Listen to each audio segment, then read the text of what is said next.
ओ मेरे छोटे भाइयों बहनों, कैसे हो आप लोग।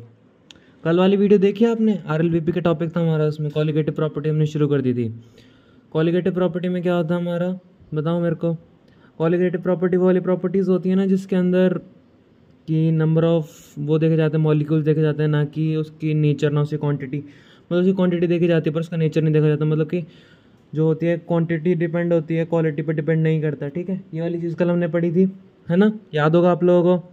और कल हमने आरएलवीपी पहली चीज़ पढ़ी थी, relative lowering and vapour pressure. Relative lowering and vapour pressure क्या होता है कि जब हम कोई भी नॉन वोलेटाइल चीज़ किसी भी उसमें डाल देते हैं सॉल्यूशन के अंदर, तो उसका जो बॉइलिंग पॉइंट होता है, मतलब कि जो उसके अंदर का प्रेशर होता है, वेपर प्रेशर होता है, वो कम हो जाता है। क्यों कम हो जाता है? क्यों, मैंने बताया था, उसका रीज़न ही बताया था। अगर हम कोई नॉन वोलेटाइल चीज़ डालते हैं, ठीक है, उसके अंदर क्या होता है कि वो जो वाटर के मॉलिक्यूल्स होते हैं, ठीक है, वो क्या कर देते हैं, तो वो क्या कर देते हैं, जैसे कि हमारे पास कोई भी चीज़ है, कोई भी सब्सटेंस है हमारे पास जो नॉन वोलेटाइल है, ठीक है, वो क्या करता है, एक ऊपर टॉप पे लेयर बना लेता है, जिसकी वजह से क्या होता है ना, वो तो खुद उड़ पाता है, ना किसी और को उड़ने देता है। ये चीज़ हमने कल पढ़ी थी ना, ठीक है। तो आज हमारा जो पहला टॉपिक है वो किस चीज़ के ऊपर है, आरएलवीपी का ऊपर है, ठीक है। और आरएलवीपी में किस चीज़ के ऊपर है, हमारा पहला टॉपिक है prove that RLVP is a colligative property, ठीक है। इसके अंदर पहला प्रूफ क्या करना है हमें, as we know colligative properties are those properties which depend upon number of particles not on the nature. So कि जो हमारी कॉलिगेटिव प्रॉपर्टीज़ है ना, वो सिर्फ पार्टिकल के जो नेचर है उस पर डिपेंड करती ही नहीं है, ठीक है। जितने नंबर ऑफ पार्टिकल्स उसके अंदर है ना, उस पर डिपेंड करती है। So when we add a non volatile substance, there is increase of particles on the surface which blocks the path of vapours to form. कि जितने नंबर ऑफ वेपर्स पहले बन रहे थे, अब उतने नहीं बन रहे। तुम जितना ज़्यादा वो डालते जाओगे, क्या बोलते जाओगे, नॉन वोलेटाइल चीज़ डालते जाओगे, उतने उसके वेपर प्रेशर कम हो जाएंगे, क्योंकि वो ब्लॉक कर देगा उसकी सरफेस को। ये चीज़ हमने पढ़ी थी, है ना। तो जो हमारा ये टॉपिक है, इसके अंदर फिर हमें क्या प्रूफ करना पड़ेगा, उसकी जो हमने डेरिवेशन करी थी, याद है डेरिवेशन में क्या था। डेरिवेशन में ये था ना कि P solution directly proportional to X solvent होता है। तो इसके अंदर क्या आएगा, we vapour pressure of solution directly proportional किसके था, लिक्विड का जो वेपर जो है, इसकी मोल फ्रैक्शन है सॉल्वेंट की। क्यों, सॉल्यूट तो हमारे पास क्या है, सॉलिड फॉर्म में, ठीक है। तो उसके तो कितने दिख जाएंगे, नंबर ऑफ पार्टिकल दिख जाएंगे उसके, है ना। तो ये चीज़ मैंने बताई थी कल आपको। तो P solution is equals to P naught solvent, ये जो हमारा प्योर स्टेट का आ गया, ठीक है। और ये हमारा किस चीज़ का है, जब हमने मिला दिया किसी भी चीज़ को, ठीक है, कितने वेपर प्रेशर बने, कि जो चीज़ हमने मिला दी उसके बाद वाली जो चीज़ बनी हमारी, वो चीज़ है ये, ठीक है। और इंटू मोल फ्रैक्शन इसकी, और पी नॉट ये प्योर वाला हो गया।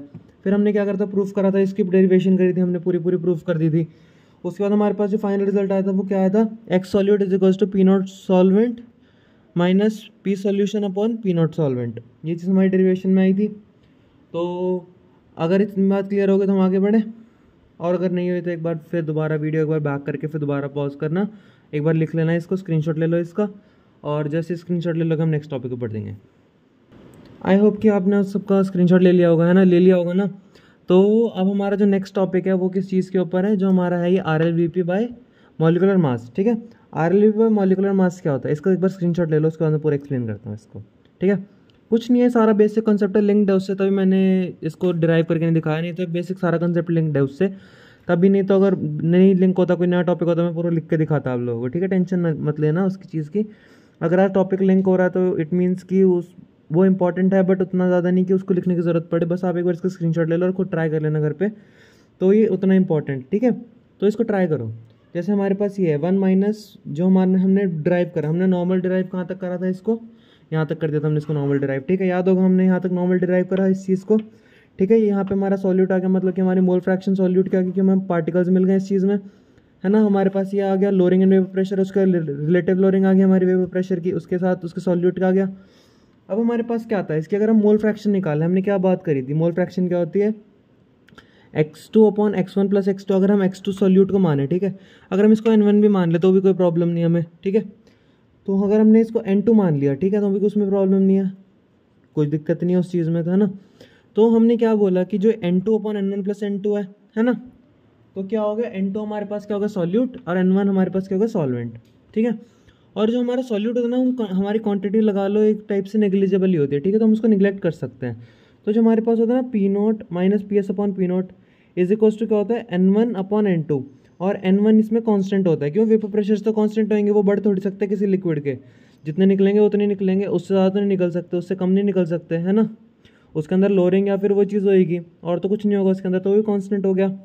तो इस चीज़ से हमें क्या पता लग गया कि ये वाली जो वैल्यू है वो कांस्टेंट रहेगी। तो इस चीज़ से हमने एक नया फॉर्मूला डिराइव कर लिया, P naught minus P S upon P naught is directly proportional to N2।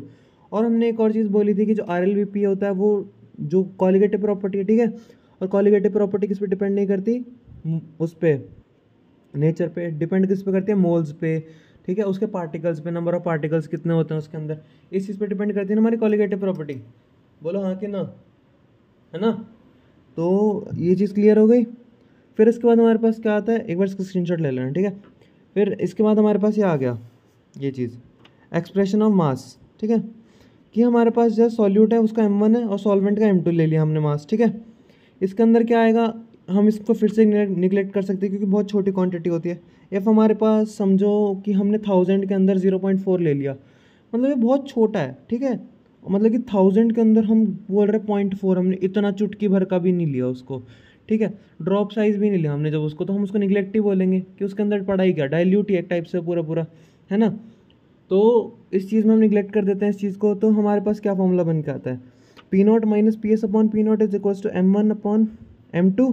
हमने M1 किसका ले लिया, सॉल्यूट का, M2 सॉल्वेंट का, ठीक है। हमने इसको पूरा एक्सपैंड कर दिया, जो इस फॉर्मूला था इसी को एक्सपैंड कर दिया, given mass upon molar mass, नहीं मतलब कि हाँ वही होता है, given mass upon molar mass, ठीक है। फिर given mass upon molar mass plus given mass upon molar mass, बात तो वही आ गई हमारे पास। कोई प्रॉब्लम इस चीज़ में, बोलो बोलो, इस चीज़ में कोई प्रॉब्लम नहीं है ना, ठीक है। तो अगर हमने ये चीज़ निकाली तो हमारे पास क्या आ गया, P naught minus P S upon P not, यही हमारा तो कांस्टेंट हो गया, ठीक है। तो इस चीज़ में हमारे पास क्या आ गई value, M1 upon M1 into M2 upon M2। इसको हम काटेंगे नहीं, हम इसे क्रॉस मल्टीप्लाई ले जाएंगे क्योंकि मैं M1 की वैल्यू निकालनी है कि जो हमारे मास है वो किस तरह निकलेगा। तो P naught minus P S into का साइन है, मल्टीप्लीकेशन का साइन आएगा, एक मिनट रुकना। हाँ, तो ये साइन किसका, मल्टीप्लिकेशन का है, ठीक है। तो हमने इसको मल्टीप्लिकेशन के साइन में कन्वर्ट कर दिया। तो ये जब हम इसको उधर ले गए, क्रॉस में ले गए, हमने M1 की वैल्यू थी ये, ठीक है। M1 की वैल्यू को हमने क्या रखा, कहाँ रख दिया, हम M1 की वैल्यू को उधर ले गए, ये M1 की वैल्यू जो इसको ऊपर उधर ले गए, और जितना भी ये सारा उधर था ना उसको इधर हम ले गए, क्रॉस मल्टीप्लिकेशन करी हमने, बेसिक इसमें और कुछ नहीं करा है, ठीक है। तो इसका एक्सप्रेशन क्या निकला, M1 is equals to P naught upon P naught minus P S into में M1 into M2 upon M2, ठीक है। ये चीज़ क्लियर हो गई इतनी बात, ठीक है। तो हम नेक्स्ट क्वेश्चन से बढ़ते हैं। अब इसके क्वेश्चन से बेसिक है, ज़्यादा मुश्किल नहीं है, ठीक है। तो उन चीज़ में प्रॉब्लम नहीं होगी। तो पहला क्वेश्चन क्या गया, 0.4 ग्राम सॉल्यूशन लिया हमने, ठीक है, shows vapour pressure of 740 mm, और वाटर ले लिया हमने, ठीक है। तो 0.4 बहुत ज़्यादा छोटा होगा 100 के कंपैरिजन में, तो हम उसको निगलेक्ट कर सकते हैं इसको, ठीक है। तो हमें कितना नॉर्मल प्रेशर जो हमारा होता है वो कितना होता है, 760 mm वाटर का, ठीक है। उबलने वाली चीज़ जो एटमॉस्फेयर में उबलता है वो 760 mm होता है, और हमें कितना दे दिया, 740 दे दिया, जो हमारा वो वेपर प्रेशर जो क्या हुआ डिक्रीज, ठीक है, उतने उससे डिक्रीज हुआ वो। तो 760 minus 740 upon 760 is equals to 0.4। हमें मोलर मास निकालना है, 0.4 अपॉन में M ले लिया हमने, इसको हम निगलेक्ट कर सकते हैं तो हम इसको निगलेक्ट कर देंगे, नहीं करना तो मत करो, चॉइस तुम्हारी है। आंसर में कुछ थोड़ा बहुत वेरिएशन आएगा, ज़्यादा नहीं आएगा, ठीक है। तो 0.4 अपॉन में M प्लस 100 अपॉन 18, कोई प्रॉब्लम तो नहीं है। ये हमारा बेसिक मोलालिटी वाला कॉन्सेप्ट आ रहा है इसमें, अब कोई बड़ी बात नहीं है इसमें, ठीक है। अब हमारा सेकंड क्वेश्चन क्या है, calculate lowering of vapour pressure of 0.4, ये मोलल दे दिया हमें आपकी बार, ठीक है। तो इसमें हमारे पास 0.4 मोलल माने कि N2 हमें कितना दे दिया, 0.4, ठीक है, कि जो हमारा सब्सटेंस है उसको 0.4 दे दिया हमें। और दूसरी चीज़ हमें क्या दे दी, मोलल माने कि 1000 ग्राम सॉल्वेंट के अंदर, सॉल्वेंट हमारे पास क्या है, वाटर, ठीक है, वाटर हमें क्या दे दिया, फिर हमें 1000 अपॉन 18, ये चीज़ कर दी हमने। तो हमारे पास क्या होता है, 55.5 होता है। तो हमने P naught minus P S निकालना था हमें, ठीक है। तो 0.4 अपॉन 55 इंटू 760 कर दिया हमने, तो इसका आंसर कितना आया, 5.47 आया इसका आंसर, ठीक है। इतनी बात क्लियर हो गई। अब नेक्स्ट क्वेश्चन, ये थोड़ा ट्रिकी क्वेश्चन है, बट इसको समझोगे तो आराम से हो जाएगा, ठीक है। इसमें क्या कहा कि 3 ग्राम जो सब्सटेंस है वो 100 ग्राम के इसमें डिजोल्व करा है बेंजीन के अंदर, और जो हमने वो लिया ना एज सॉल्यूट इज, ये हमें क्या दे दिया, 10% दे दिया हमें, ठीक है। इस चीज़ का, किसी भी चीज़ का अगर हम 10% निकालते हैं तो उसको हम क्या लिखते हैं, P naught minus P S upon P not का हमें अगर 10% दे दिया तो 10 अपॉन 100 हो जाएगा उसका, अगर 10% निकालना तो 1/10 आ गया उसका, ठीक है। ये चीज़ होती है हमारे पास, बेसिक चीज़ होती है। तो ठीक है, तो 1/10 is equals to 3/m, upon में 3/m। हम फिर बेसिक सॉल्यूशन करेंगे वही वाला जो हमने पीछे सॉल्व करते हुए आ रहे हैं। तो उसका आंसर कितना आ जाएगा 21.7, और 21 भी लिख सकते हैं हम, या 22 भी लिख सकते हैं। तो ये बात क्लियर हो गई। अगर इतनी बात क्लियर हो गई तो ठीक है, इस क्वेश्चन का एक बार स्क्रीनशॉट ले लो। ठीक है, 1 मिनट में पीछे वाले क्वेश्चन भी दिखा दूँ, उनका भी स्क्रीनशॉट ले लेना। डिफिकल्ट तो नहीं है क्वेश्चन, ठीक है। उनका स्क्रीनशॉट ले लिया, ले लो इनका भी स्क्रीनशॉट ले लो, ले लिया, ठीक है। तो इन क्वेश्चंस को ना प्रैक्टिस कर लेना एक बार फिर से अपने घर पे, और एक बार इनका भी स्क्रीनशॉट ले लो, या RLP वाले का, इसका भी ले लो एक बार स्क्रीनशॉट, ले लिया, और इसका भी ले लो स्क्रीनशॉट एक बार, ले लिया, ठीक है। तो इन सब का स्क्रीनशॉट ले लो और प्रैक्टिस करते रहना। ऐसे ही हम कल एक नई वीडियो में मिलेंगे। Thank you so much.